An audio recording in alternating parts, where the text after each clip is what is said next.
Hola, muy buenas noches, hermanos y amigos. Les saludo deseando la bendición de Dios para todos los que nos acompañan hoy día sábado, nuevamente reencontrándonos desde casa para compartir la palabra del Señor. Y les saludo a los hermanos con la paz del Señor, ¿no? Ya casi un saludo que se ha ido extinguiendo, ¿no? Ahora el saludo de Dios te bendiga, te rebendiga, bueno. Han cambiado la forma, pero somos todavía conservadores, así que les saludo a todos los hermanos en Cristo, especialmente de nuestra congregación que nos están acompañando, de los diferentes anexos, con la paz y la comunión del Señor. Que Dios le bendiga. Y quiero hablar en esta noche sobre el deterioro de la fe, ¿no? Estamos viviendo tiempos finales, tiempos difíciles, y la fe es esencial, así como los gobiernos de las naciones consideran algunas profesiones, algunos servicios, los consideran esenciales, ¿no? Y son los que se movilizan en medio de la cuarentena, los proveedores, la medicina, la seguridad. Bueno, yo creo que en las cosas espirituales la fe en este tiempo es esencial. Jesús dijo, cuando el Hijo del Hombre venga, ¿hallará fe en la tierra? Fue una pregunta retórica porque él mismo estaba dando la respuesta, incluía la respuesta a esta pregunta, ¿no? Que en verdad va a ser muy difícil encontrar la fe genuina en la tierra cuando venga el Señor. Cuando hablamos de fe, la palabra fe tiene muchos significados según la frase en que aparece.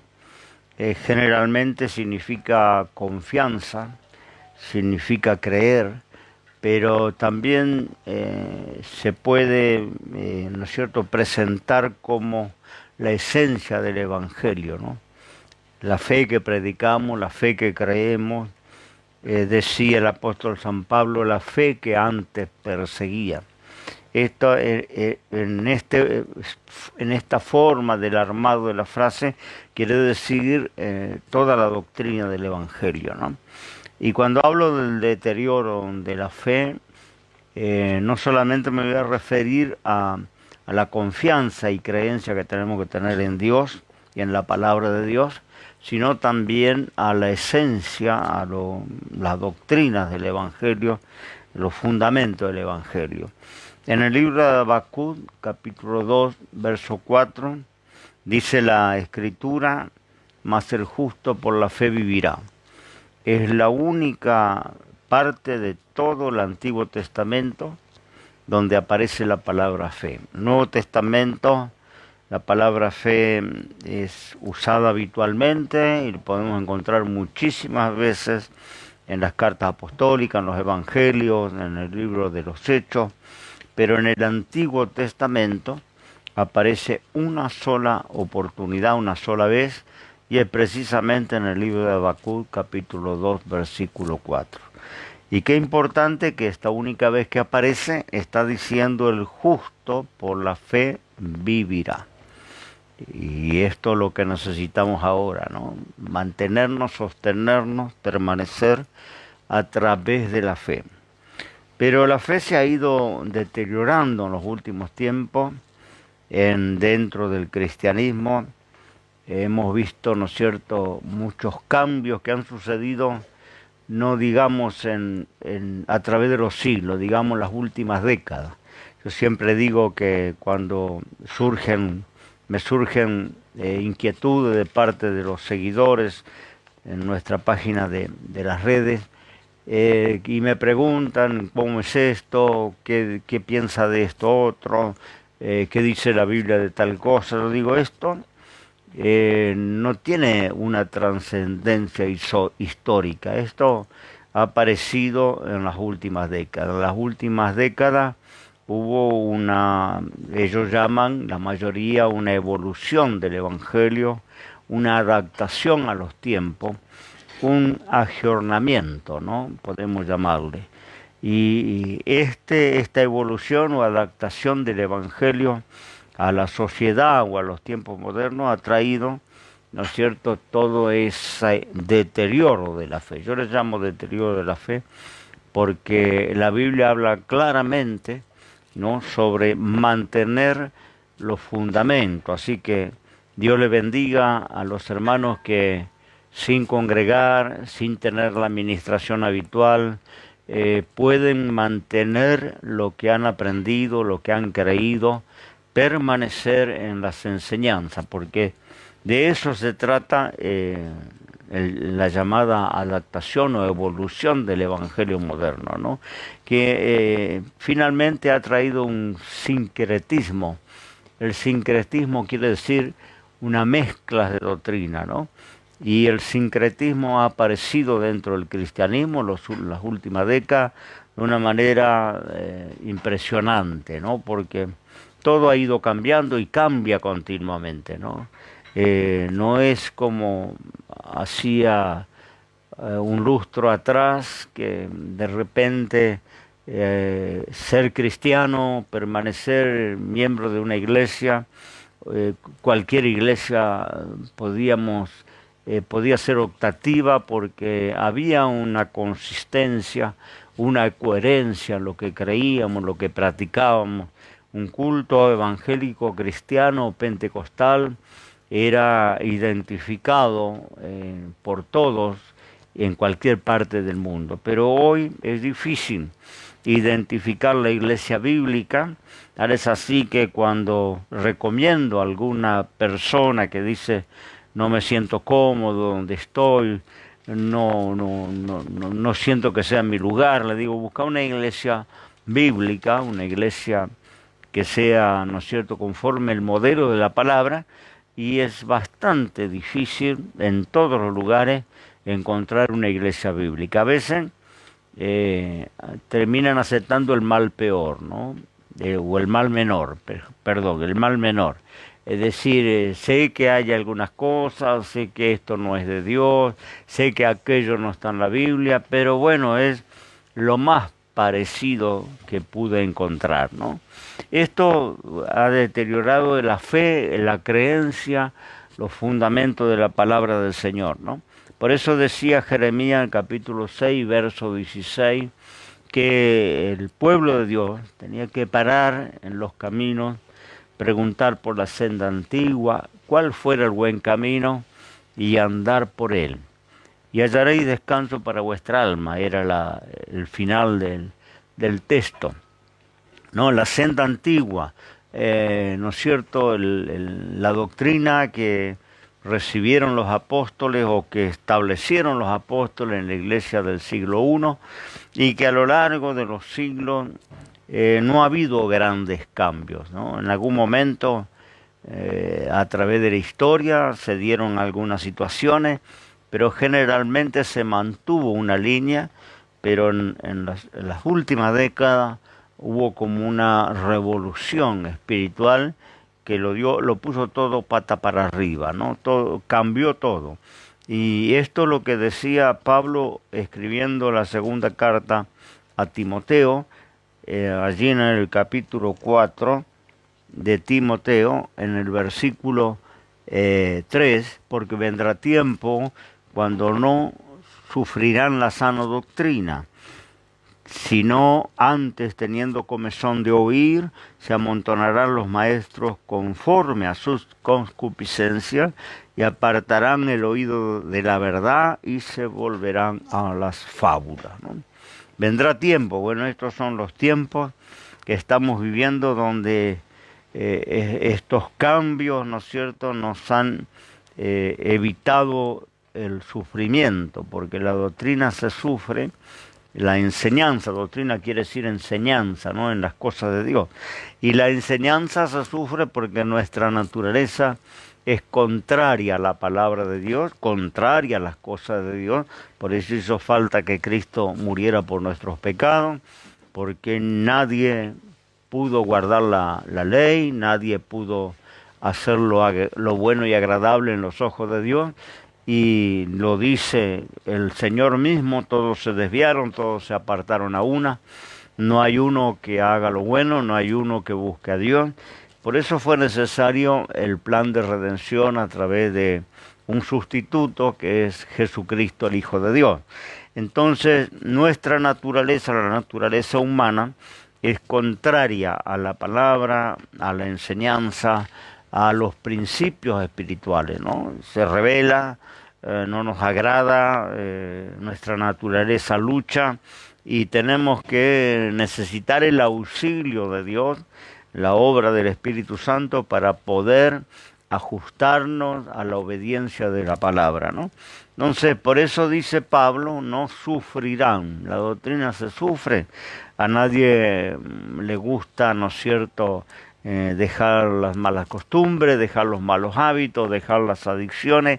No, muchas veces esto es parte de la vida humana y así venimos al Señor con muchas cosas que tenemos luego que dejar, que Dios nos tiene que arrancar y nos tiene que hacer nuevas criaturas.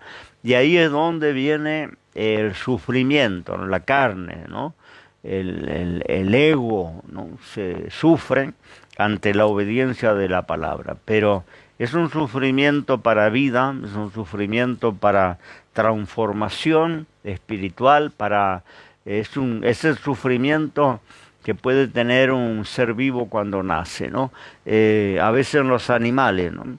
Hay animales que no pueden no pueden dar a luz normalmente, y también hay madres que no pueden dar a luz en forma normal por parto natural y acuden a una cesárea.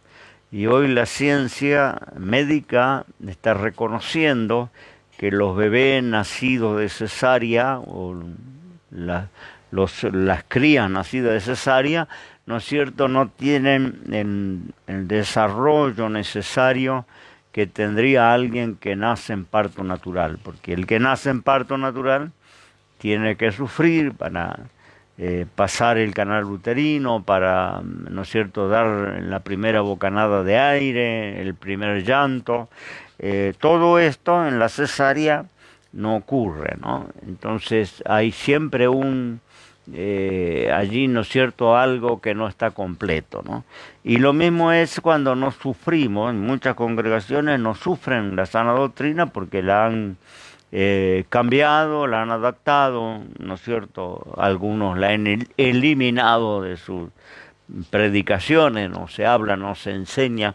Yo toco temas que a veces para mí son comunes, para nuestras congregaciones son comunes. Cuando los toco en las redes o en estos videos, hay muchos hermanos y amigos que me escriben y me dicen: nadie predica las cosas que usted predica. Y para nosotros es normal, natural, predicar las cosas que estamos predicando y hablar de las cosas que estamos hablando.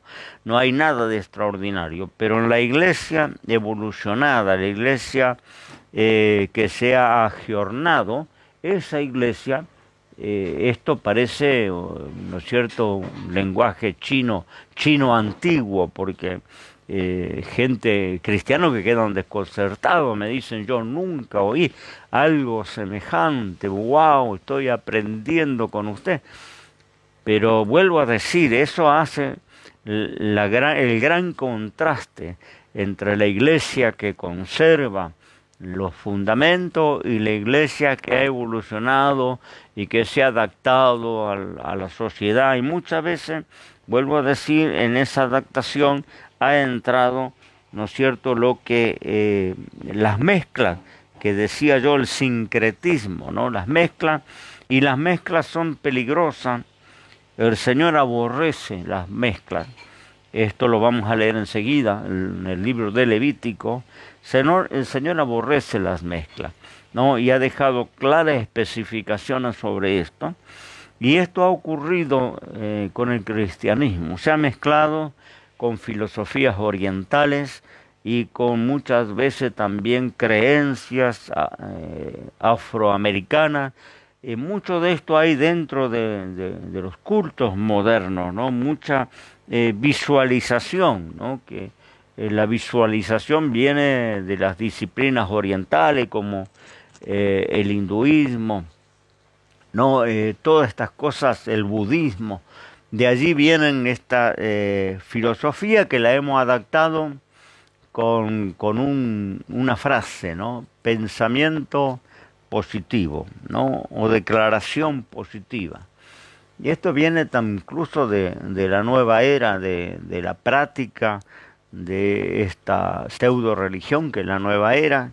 Muchos famosos, mucha gente importante practican estas religiones. Tenemos en nuestros medios públicos hasta sacerdotisas y sacerdotes de la nueva era que, ¿no es cierto?, enseñan y practican estas culturas orientales que han entrado también dentro del cristianismo, la hemos adoptado y la hemos mezclado, ¿no?, con el evangelio. Son técnicas tomadas de, por ejemplo, la cultura africana, los cultos africanos.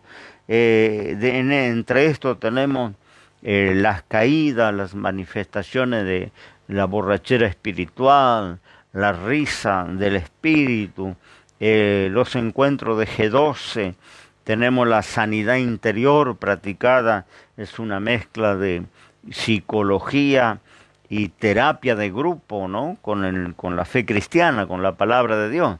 La sanidad interior se trata de eso. Incluso hay una práctica que se puso en vigencia en los últimos tiempos de que debe retrotraerse a su pasado, a su niñez, a su infancia. Algunos avanzan un poco más hasta ir al vientre de su mamá porque su mamá no la quería tener, no lo quería tener, pensaba abortarlo, ir allá y resolver esos traumas, que es toda una técnica de psicología. Luego le hacen escribir, ¿no es cierto?, esas amarguras, esos malos recuerdos, esos pecados que nunca confesó, y tienen que lo prenden fuego dentro de un recipiente o salen afuera y hacen un hoyo y lo entierran, y todas estas cosas no tienen nada que ver con el cristianismo. Yo les suelo decir cuando me presentan estos temas que el cristiano fue liberado cuando creyó en Cristo, en la cruz de Cristo fuimos liberados, incluso en maldiciones generacionales, que también están muy en boga, ¿no? Bueno, si hay algo, ¿no es cierto?, que arrastramos, tiene que ver con una maldición generacional. Mi abuelo, mi bisabuelo, que hizo un pacto allá con el demonio, o que fue maldecido por alguna bruja, y todo eso lo vengo yo arrastrando. Bueno, esto puede ser lejos de Dios. Yo creo en los espíritus, en los demonios, en las hechicerías, pero fuera de Dios. Cuando venimos a Cristo Jesús, todas nuestras maldiciones fueron clavadas en la cruz, porque Jesús hizo maldición por nosotros. La palabra de Dios dice: maldito todo aquel que es colgado en un madero. El Señor fue colgado en un madero, ¿no?, y se hizo maldición por nosotros para liberarnos. Por eso dice el libro de Zacarías, de Ezequiel, que ya no llevará el hijo el pecado del padre, ni el padre el pecado del hijo, ¿no? Porque había un dicho en Israel que rezaba así: los padres comieron las uvas agrias y los hijos tienen la dentera, es decir, los hijos tienen los dientes picados, ¿no? Era un dicho que hablaba de la transferencia del pecado de generación en generación, que en la ley era más o menos así, porque se heredaba hasta la tercera y cuarta generación. Pero cuando vino Cristo, terminó. Yo cuando acepté a Cristo no tuve necesidad de resolver mis traumas, de confesar mis pecados antiguos, que si lo tuviéramos que confesar, los que venimos al Señor siendo grandes, no nos alcanzaría la memoria. Y si nos alcanza la memoria, no seríamos justos. Seguramente dejaríamos mucho en el tintero, ¿no? Es imposible tener una memoria de la vida pasada. Cuando venimos al Señor, todos nuestros pecados, por eso dice el Señor: venid y estemos a cuenta. Si tu pecado fuere rojo como el carmesí, lo voy a hacer blanco como la blanca lana, ¿no? Es decir, el Señor dice: venid. crea en Cristo, acepte a Cristo, y ahí, ¿no es cierto?, comienza una nueva vida. Todo lo viejo es borrado. Dice que nuestros pecados cuando creímos fueron echados en lo profundo de la mar y nunca más vendrá memoria. El que tenemos que velar es desde la cruz para adelante, cómo hemos servido a Dios, cómo estamos sirviendo a Dios, pero de la cruz para atrás todo quedó sepultado, y cuando algo viene a memoria no es Dios que te lo trae, es el enemigo, o eres tú mismo que no te has podido perdonar o no has podido resolver algún conflicto, pero el Señor dice que los enterró y nunca más lo trae a memoria. Entonces tenemos esas mezclas, vuelvo a decir, de sanidad interior, de la psicología mezclada con el cristianismo. Luego tenemos las caídas, las danzas, las borracheras espirituales, el espíritu de risa que toma algunas personas, los que saltan, los que corren, las guerras espirituales. También esto no tiene nada que ver con la palabra del Señor. No encuentro un solo texto donde los apóstoles hayan desarrollado una guerra espiritual como hoy se hace, ¿no? Guerras espirituales contra principados, contra demonios, ¿no? La técnica de iglocrecimiento, ¿no? Que hay muchas técnicas que también se han implementado para crecer, para que la iglesia crezca. También todo esto son mezclas, vuelvo a decir, que el Señor no aprueba. Y vamos a leer el texto que le mencionaba, que está en Levítico 19:19, donde el Señor aborrecía todo tipo de mezcla y le decía al pueblo de Israel: mis estatutos guardaréis, a tu animal no harás ayuntar para mezcla. Tu asa no sembrarás con mezcla de semilla, y no te pondrás vestido con mezcla de diversas cosas. Yo no quería que se colocara en el yugo del trabajo, del arado, del carro, animales de diferente naturaleza, de diferente clase.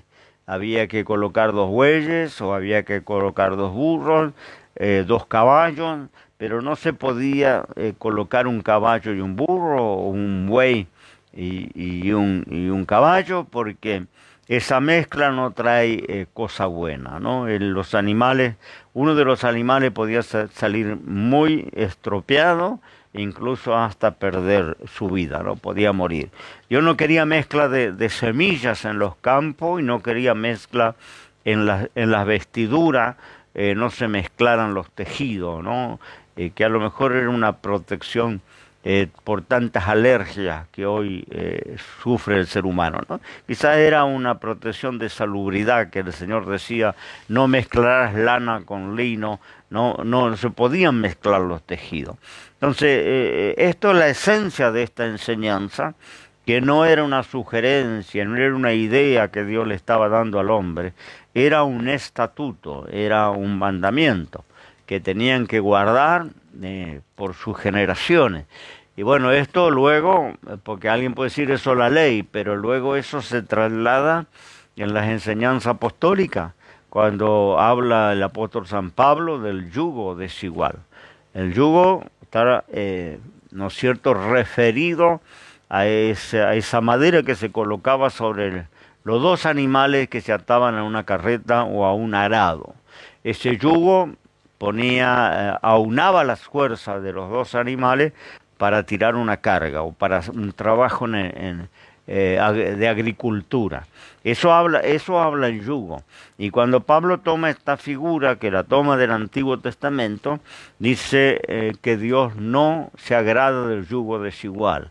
Cuando hacemos sociedades, cuando hay matrimonios donde uno es creyente y el otro no lo es, cuando hacemos sociedades comerciales o laborales donde uno es cristiano y el otro no lo es, esto no da cosa buena, porque dice: la luz no tiene comunión con las tinieblas y Satanás no tiene comunión con Cristo. Está diciendo que uno es hijo de Dios y el otro no lo es. Entonces los intereses, los propósitos, las metas, los fundamentos, los principios no son lo mismo. Un buey no tiene la misma fuerza que un burro. Posiblemente el burro termine lastimado. Y lo mismo es un infiel y un creyente. No se puede unir en yugo desigual. No da cosa buena. No hay bendición de Dios allí.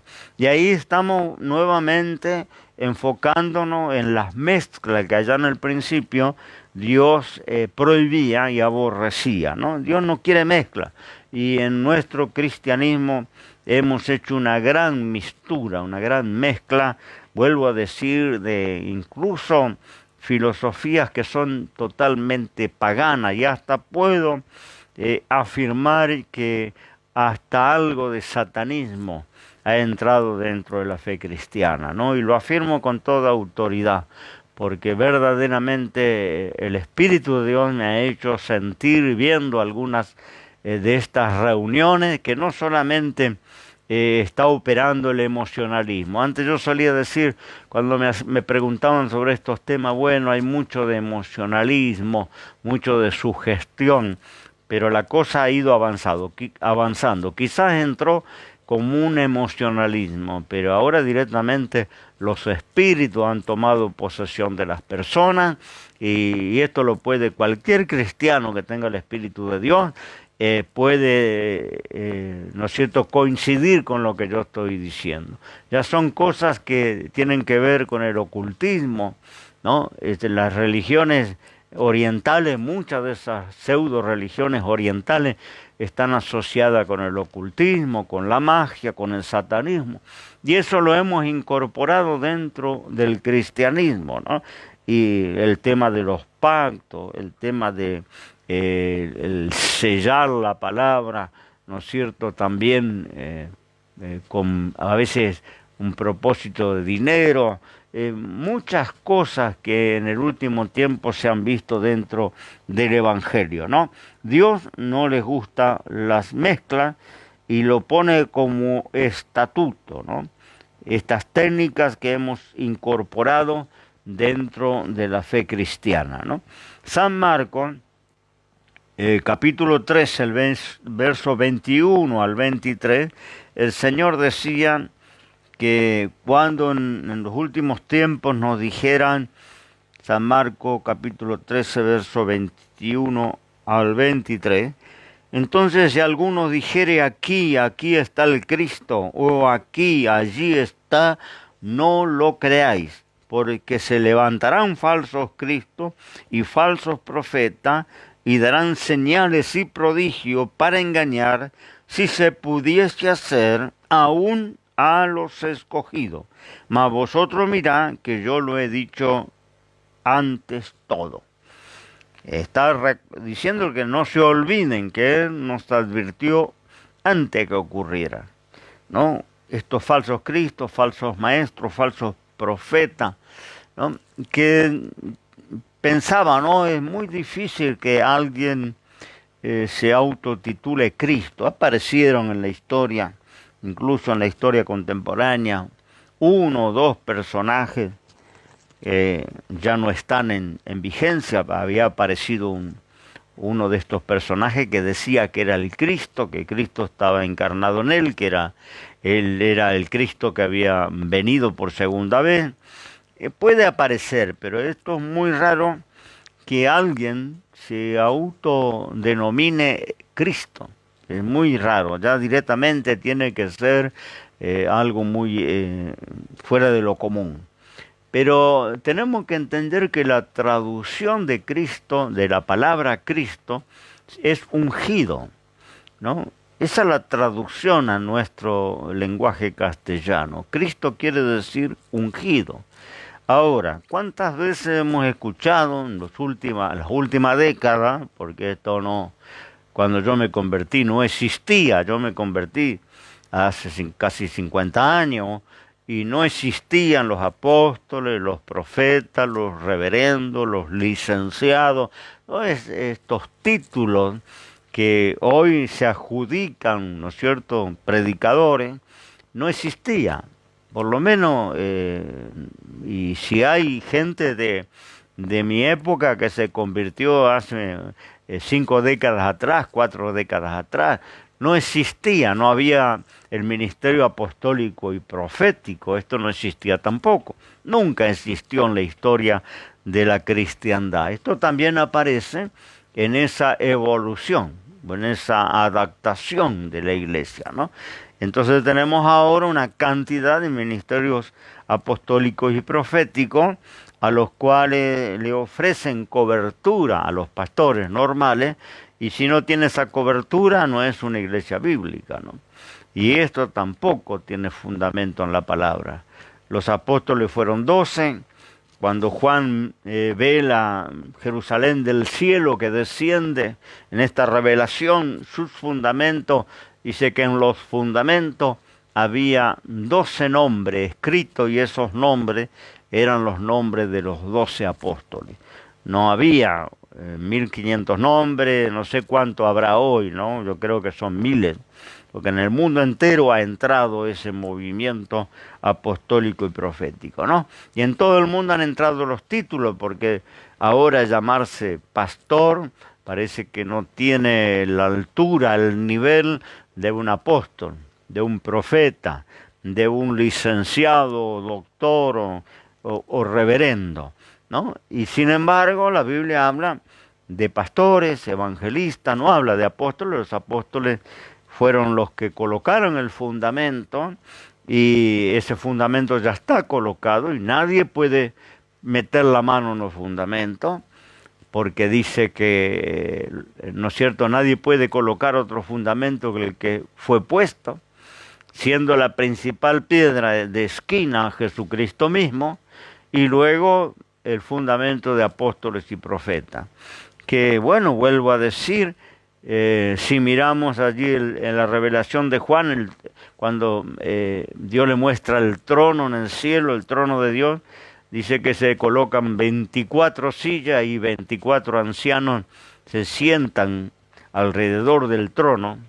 También no hay 5.000, 10.000, 24, que son los fundamentos de la iglesia, son el tiempo de la ley, los 12 príncipes de Israel, dijo alguien, o los 12 profetas principales y los 12 apóstoles, ¿no? Fundamento de la iglesia son los que estarán sentados junto al trono de Dios, ¿no? No existe, no sé, la consagración de un apóstol puede ser hecha únicamente por Jesús en persona.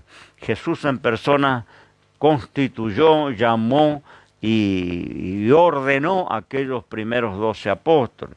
Los profetas terminaron, no hay más profeta como oficio. Lo que se mueve hoy es el don de la profecía a través del Espíritu Santo, que el Espíritu Santo reparte en la iglesia como quiere, cuando quiere y en quien quiere, ¿no? Y esto lo digo por vía de concepción, ¿no? Es decir, que el Espíritu Santo reparte hoy en su cuerpo, que es la iglesia, ¿no? Puede usar una hermana, puede usar un joven, puede usar un obrero, puede usar quien él quiera usar. El don de profecía, el don de sanidad, de milagro, de palabra de sabiduría, de ciencia, discernimiento de espíritu, lengua. Bueno, las 9 manifestaciones están en vigencia, pero ya no es patrimonio de alguien como era en Israel, que el profeta era profeta de oficio. Había una escuela de profetas, que entre paréntesis, también en el tiempo contemporáneo, algunos se han animado a crear y fundar una escuela de profetas. Y hay pastores que mandan sus jóvenes a estudiar en la escuela de profetas. No sé cómo funciona, no sé cómo se prepara un profeta, pero se supone que estos son dones dados del Espíritu Santo. Es lo mismo que formar un pastor. No se puede formar un pastor en un seminario con teología.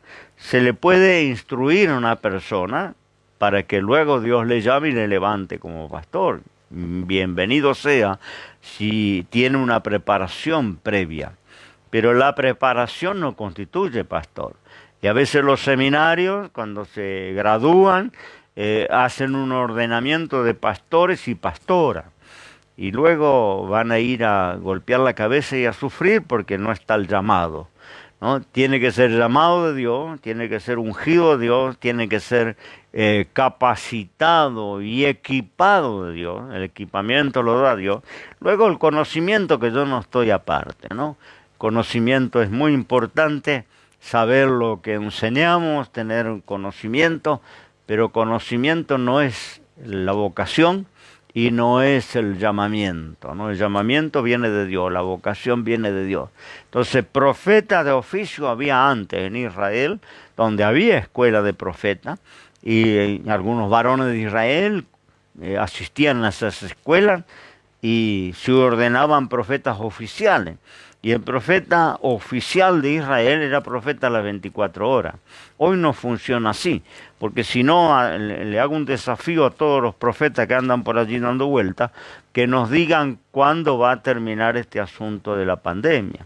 Si va a terminar, en qué fecha, en qué época, que nos diga alguno. Hay tantos que alguno nos diga, no funciona así.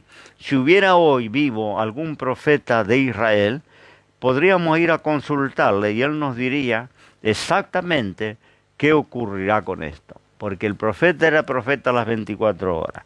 Yo le podía ir a consultar a la mañana, a la tarde, a la noche, podía ir yo, podía ir el general del ejército, podía ir el rey, podía ir el príncipe, el rico, el pobre, cualquiera.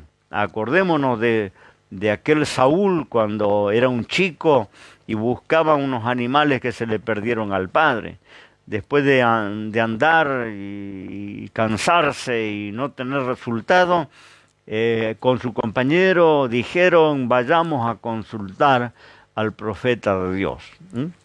Se preocuparon porque no tenían para llevarle una ofrenda, luego buscaron la forma y le fueron a consultar. Ahí el profeta tenía un mensaje para Saúl importante sobre su futuro, pero además le dijo, quédate tranquilo porque las asnas que se le perdieron a tu padre ya fueron halladas, ¿no? Era el profeta de Israel. Esto no funciona así, por más que en las congregaciones se diga mañana nos visita el profeta fulano, venga a recibir una palabra profética. Esto es una publicidad engañosa. No funciona así, no hay más estos ministerios que han aparecido en las últimas décadas, vuelvo a decir, ¿no es cierto? Estas son las fábulas que decía Pablo escribiendo a Timoteo, se volverán a las fábulas, ¿no? ¿Y por qué se vuelven a las fábulas? Porque hay mucha gente con comezón de oír, deseo de oír la palabra. Entonces se amontonan los maestros y apartan el oído de la verdad y se vuelven a las fábulas. Al ser humano le encanta todo lo que es místico, todo lo que va rodeado de un halo de misterio, ¿no? Por eso ha tenido también mucha difusión el tema del misticismo hebreo, ¿no? Usar un nombre hebreo, empezar a leer la Tarot, guardar el Sabá, colocar banderas de Israel en las congregaciones, o la estrella de David, o un candelabro de 7 brazos, o traer una réplica del arca del pacto y pasearla por el salón. Todo esto atrapa a la gente porque es más difícil escuchar un mensaje sin ninguna de estas parafernarias, sin ninguno de estos adornos, que, ¿no es cierto?, hacer una reunión donde se toque el shofar y aparezcan 4 cargando el arca y paseando por los pasillos. O es más atrapante para la gente colocar una ofrenda y pasar bajo del manto sagrado o caminar arriba del camino de la sal, que escuchar la palabra, ¿no? Esto dice el apóstol San Pablo, ¿no? No se sufrirá la sana doctrina, ¿no? Este sincretismo es el resultado o va a manifestar finalmente el ecumenismo, van de la mano, porque esta mezcla de doctrinas que se han introducido en la iglesia nos van a llevar de cabeza al ecumenismo. Y hay muchos líderes evangélicos que se dicen de una mente abierta, que están bogando por la unidad de todos los credos, de todas las religiones, especialmente la Iglesia romana está en un puesto de avanzada en esto, y hemos visto líderes reconocidos de trayectoria cristiana, ¿no es cierto?, decir, bueno, un solo Dios, y Dios es amor, y hay un solo camino, y todos creemos en lo mismo, y de repente estamos mezclando hinduismo, islamismo, judaísmo, cristianismo y otros ismos que hacen una mezcla que verdaderamente va a preparar el escenario para que haya esa unidad religiosa que el anticristo va a necesitar para manifestarse. Lo vengo diciendo en muchas formas, que el anticristo para aparecer, no puede aparecer mientras está la iglesia, pero Cristo viene pronto, se lleva a la iglesia y el escenario tiene que ir armándose. Cuando hay un recital, cuando hay un movimiento evangélico en un estadio, días antes preparan el escenario, la iluminación, el sonido. Todavía no es el evento, pero se prepara. Y lo mismo está pasando en estos últimos tiempos. No todo lo que está sucediendo es la preparación del escenario para que este personaje aparezca. Y este personaje va a necesitar la unificación de las naciones en forma económica, en forma política y en forma religiosa. Y el ecumenismo va a tener un papel de muchísima importancia en esta unidad de las religiones. Y el Evangelio fue contaminado por el sincretismo, lo que nos va a empujar de cabeza al ecumenismo. El ecumenismo no es el plan de Dios, es un plan diabólico. El Señor no quiere la unión de todas las religiones, no habla la Biblia de la unión. Para los que se confunden, hago la aclaración y ya termino. Efesios, el apóstol Pablo escribiendo a los Efesios, dice que el cristiano debe estar solícito en guardar la unidad del Espíritu. Es lo que Jesús enseñó y lo que oró antes de ir al cielo. Padre, te pido que todos estos sean uno, así como yo contigo soy uno, que ellos sean uno. Habló de unidad. Yo con el cristiano que me está viendo en México, en Estados Unidos, en Canadá, si cree lo mismo que yo creo, somos uno, hay una unidad. Y si nos encontramos y nos damos un abrazo, es mi hermano en Cristo y voy a sentir un gozo de abrazarle. Tenemos unidad, esto habla Pablo en Efesios. Un solo Dios, una misma fe, un mismo bautismo, una misma esperanza, ¿no es cierto? Un mismo Padre, un mismo Espíritu. Esto nos hace mantener la unidad aunque estemos separados por miles de kilómetros, aunque alguien sea de un color diferente de piel, aunque sea de un país muy distante, una aldea, una villa, donde sea, una gran ciudad. Somos uno en Cristo Jesús, creemos lo mismo, tenemos la misma palabra, vamos para el cielo todos juntos, tenemos la misma fe y el mismo Espíritu de Dios que yo tengo, lo tienes tú, hermano, allí en tu casa, ¿no? Esto nos hace que esto es lo que debemos cuidar y mantener, la unidad de lo que creemos. Pero ¿qué unidad yo puedo tener con un musulmán, ¿no?, que cree en Alá y en Mahoma? ¿Qué unidad puedo tener con un budista? ¿Qué unidad puedo tener con las religiones afroamericanas? ¿Qué unidad puedo tener con un testigo de Jehová, por ejemplo? No hay unidad, no creemos lo mismo. Entonces ahí tiene que haber una separación natural por la fe. Entonces la unión nunca estuvo en los planes del Señor, porque unión significa organización humana, unión significa planeamiento y unión significa una cabeza como tiene Roma. Y la cabeza de la iglesia es Cristo Jesús, nuestro Señor. No va a haber otra cabeza, como no va a haber otro fundamento, no va a haber otra cabeza. Nosotros somos el cuerpo, ligados a Cristo Jesús, ¿no? Él es la cabeza de la iglesia, quiere decir, no podemos tener un papado, ¿no?, de ninguna manera. Y muchas veces se van formando esos consejos pastorales, esos concilios evangélicos, cristianos, que apuntan al ecumenismo. Porque si usted mira a aquellos líderes, no tienen problema de compartir una misa con el Santo Padre o de orar todos juntos. Y, ¿no es cierto?, hasta la Iglesia Católica se ha ido adaptando, ¿no?, sacando las imágenes, tratando de no hablar de María, poniendo para un lado un poco la confesión, porque se trata de unir las religiones y eso el escenario se está preparando con las mezclas que han entrado dentro del Evangelio, ¿no? Vuelva, pregunte, averigüe cuál es el buen camino, la senda antigua, lo que creyeron los primeros cristianos del siglo I, lo que creyeron los del siglo XVI, los del siglo XII, los del siglo XIX. Esa es la senda antigua, ese es el buen camino. Y dice el profeta, anda por él y hallaréis descanso para tu alma. Dios te bendiga. En esta noche me quedo por acá.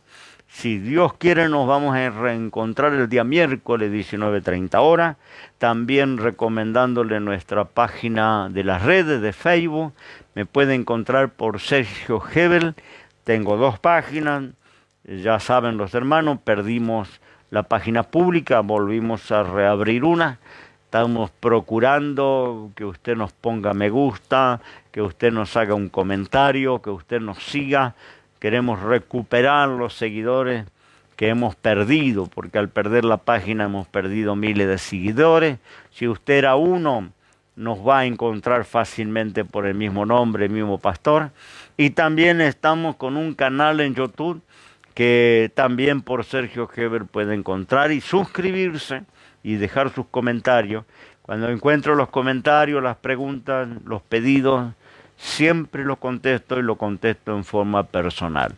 Jonathan me ayuda, es mi mano derecha en todo este trabajo, que Dios le bendiga, no quiere salir en cámara, yo quería que saludar un poco a los hermanos, pero ore por él, porque es parte de todo esto que hacemos cada día, poniendo todo la tecnología, los equipos, el sonido, para que usted reciba la mejor imagen. Así que mándele también un saludo a Jonathan, es mi nieto mayor, ¿no? Que Dios le bendiga y aparte es evangelista de la iglesia. Bueno, un abrazo amigo, un abrazo hermano y esperamos su comentario, su saludo y bueno, su abrazo virtual que no nos podemos dar, pero se lo envío en esta noche. Que Dios te bendiga. La paz del Señor. Me falta la oración, disculpe. Me estaba olvidando de hacer una oración con ustedes. Discúlpeme, me recuerda acá el apuntador, el hermano Jonathan, ¿no? Vamos a hacer una oración para concluir esto correctamente, ¿no? Acompáñeme, vamos a unirnos espiritualmente en la oración un momento. Padre, en el nombre de Jesús, te doy las gracias en esta noche que hemos compartido tu palabra. Señor, deseo que esta palabra que he compartido, este pensamiento que has colocado en mi corazón, pueda ser de bendición para muchos. Son momentos confusos, son momentos, Señor, de angustia, son momentos de preocupación, y yo sé que la palabra siempre es una luz en el camino. Es nuestra brújula, es nuestro norte, es nuestro mapa espiritual. En ella nos movemos rumbo, Señor, a tu presencia. Mira ahora a todos los hermanos y hermanas y amigos que nos están escuchando, nos están viendo. Bendícele, guarda a sus familiares, sus seres queridos, provea sus necesidades. Aquel que todavía no puede trabajar por la cuarentena, sé, Señor, Jehová Jireh, el Jehová que provee, el Dios que provee, no dejando faltar nada de lo necesario. Señor, acampa tus ángeles en derredor de cada hogar cristiano, guardándonos de toda especie de mal. En ti hemos creído y, Señor, apelamos a la fe en este momento de tanta incertidumbre. Te lo pedimos en el nombre de Jesús. Amén y amén. Ahora sí me despido como corresponde. Dios le bendiga.